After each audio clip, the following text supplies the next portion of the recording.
मनहूस दिल छू लेने वाली कहानी। चल जा यहाँ से, मनहूस कहीं की।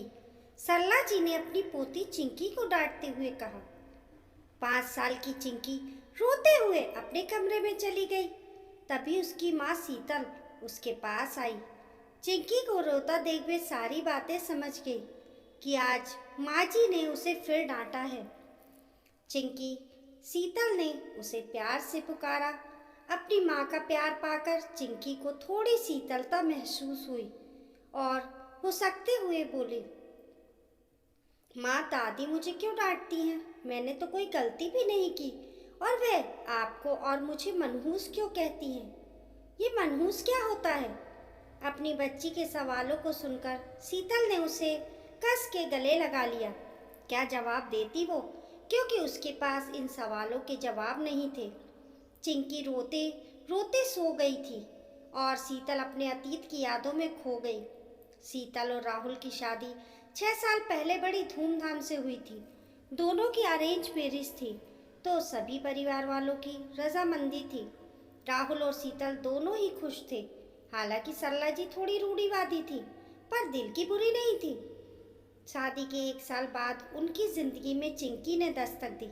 सभी खुश थे, पर जब चिंकी 3 महीने की हुई, राहुल का एक्सीडेंट हो गया और उसकी मृत्यु हो गई। बस तभी से सरला जी ने चिंकी और शीतल को मनहूस मान लिया और उनका व्यवहार दोनों के लिए बदल गया।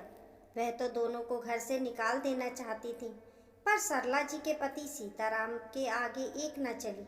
सरला जी हर दिन चिंकी और शीतल को कोसती थी। महिमा और उसके पति महेश ने उन्हें बहुत समझाया।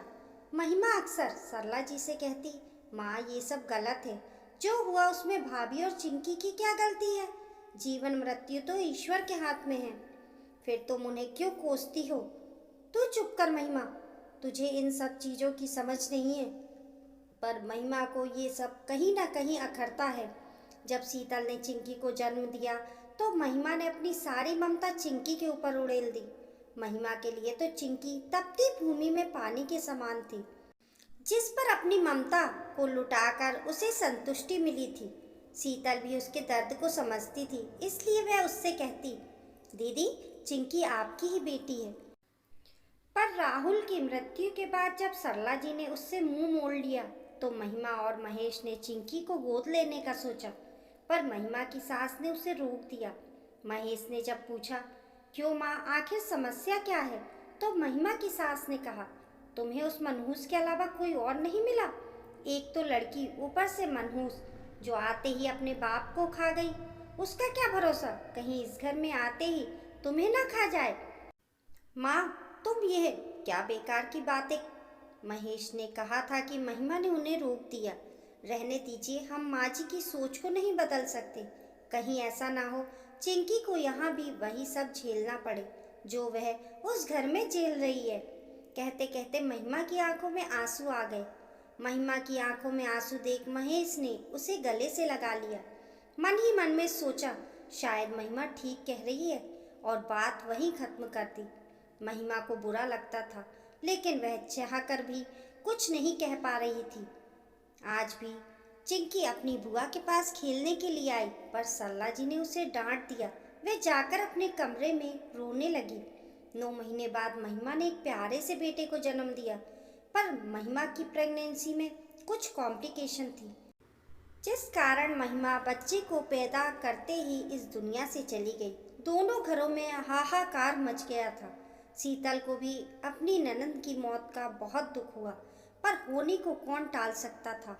महिमा की मौत के 6 महीने बाद ही महेश की माँ उस पर दूसरी शादी का दबाव बनाने लगी। महेश को देखकर सरला जी ने महेश से कहा, अरे दामाद जी, इतनी सुबह सुबह? महेश थोड़ा गुस्से में बोला, मैं यहाँ रुकने के लिए नहीं आया हूँ, मैं तो इस मनहूस को आपको सौंपने आया हूँ।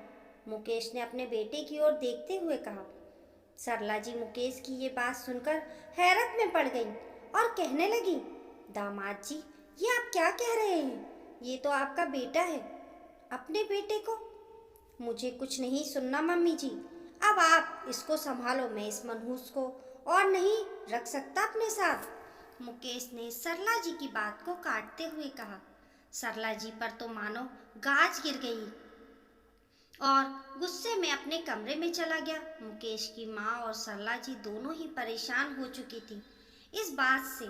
एक दिन दोनों ने मिलकर मुकेश को समझाने के लिए सरला जी के घर में मीटिंग की और मुकेश से बात करने की ठानी। घर में सभी लोग थे, सीताराम जी, शीतल और चिंकी। मुकेश, तुझे क्या हो गया है? अपने बेटे को कौन मनहूस कहता है? अरे इतनी मुश्किल से तो तुझे बेटा हुआ है, कुछ तो सोच। मुकेश की माँ ने उसे समझाने की कोशिश करते हुए कहा, पर मुकेश के भुएं अभी भी तनी हुई थी। हाँ दामाद जी, जीवन मृत्यु तो ईश्वर के हाथ में है। जब चिंकी मनहूस हो सकती है तो ये कैसे निर्दोष हुआ? क्योंकि ये सिर्फ एक लड़का है। अगर महिमा ने बेटी को जन्म दिया होता तो क्या वह भी मनहूस होती? मुकेश की ये बात सुनकर सरला जी और मुकेश की माँ दोनों के मुंह पर लकवा मार गया। फिर मुकेश ने गहरी सांस छोड़ते हुए कहा, माँ जी, ये कैसी दोहरी मानसिकता है? आपने राहुल भैया के मरने पर शीतल भाभी और चिंकी दोनों को ही मनहूस ठहरा दिया। उस हिसाब से तो महिमा के मरने पर मैं और मेरा बेटा भी मनहूस हुए। हमेशा एक लड़की, एक औरत ही क्यों मनहूस होती है? हाँ बेटा, हम गलत थे, हमें माफ कर दो। मुकेश की माँ बोली, चलो देर आए दुरुस्त आए, इन्हें अपनी गलती का एहसास तो हुआ। ये लो मुकेश बेटा, अपने बेटे को संभालो, सीताराम जी ने कहा। सीताराम जी के कहते ही मुकेश ने अपने बेटे को अपनी गोद में जी भर के प्यार किया। मुकेश की माँ और सरला जी दोनों हैरान थी। ये सब क्या है जी? सरला जी ने हैरान होते हुए पूछा। सीताराम जी मुकेश की ओर हंसते हुए देखने लगे और उनसे कहा, आप दोनों को एहसास दिलाने के लिए ही हमने ये नाटक किया था। दामाद जी ने हमको सब कुछ पहले ही बता दिया था, हमें माफ़ कर दें। बेटा, हमें हमारी गलती समझ में आ गई है, सरला जी ने अपने आंसू पोंछते हुए कहा। माँ जी, आपको समझ में आ गया, यही बहुत बड़ी बात है। तभी मुकेश ने सरला जी से कहा और अपनी माँ की तरफ देखते हुए बोला, माँ, आप चाहती थी ना कि मैं दूसरी शादी कर लूँ? मैं दूसरी शादी कर लूँगा, मगर शीतल से। जिस तरह मुझे अपने जीवन में आगे बढ़ने का अधिकार है, उसी तरह शीतल को भी है। माँ जी, अगर आपकी इजाज़त हो तो मैं शीतल से शादी करना चाहता हूँ। शीतल से अच्छी माँ मेरे बच्चे को कहीं नहीं मिल सकती है। यहाँ पर उन्होंने मेरे बच्चे को बहुत अच्छे से संभाला है। बेटा, अब हमें शर्मिंदा मत करो, तुम जैसा चाहोगे वैसा ही होगा। मुकेश की माँ ने कहा, एक बार हमें शीतल से भी पूछ लेना चाहिए। मुकेश बोला, अब जब तुमने ही सबको एहसास दिलाया है तो तुम ही शीतल से पूछ भी लो, सरला जी ने कहा। हाँ बेटा जाओ, वे अपने कमरे में है, सीताराम जी ने कहा। मुकेश की सारी बातें सुन ली थी उसने। उसे समझ नहीं आ रहा था कि वह क्या करे। मुकेश जब कमरे में आया तो बस इतना ही बोल पाई, मुकेश। कुछ देर की खामोशी के बाद मुकेश बोला, शीतल जी, जब मेरा बेटा मेरी जिंदगी में नहीं था तब मैं चिंकी को ही अपनी बेटी मानता था। मैं वादा करता हूँ कि चिंकी को कभी पिताजी की कमी नहीं महसूस होने दूंगा।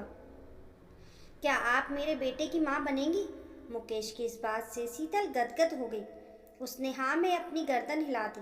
शीतल खुश थी कि अब उसको और उसकी बेटी को कोई मनहूस नहीं कहेगा और उसकी बेटी को सच्चे पिता का प्यार मिलेगा। इस कहानी को लेकर आपकी क्या राय है, हमें कमेंट करके ज़रूर बताइए। कहानी पसंद आने पर लाइक और शेयर करें। ऐसी ही अच्छी अच्छी कहानियों के लिए चैनल को सब्सक्राइब करना ना भूलें। मिलते हैं फिर एक नई कहानी के साथ, तब तक के लिए नमस्कार।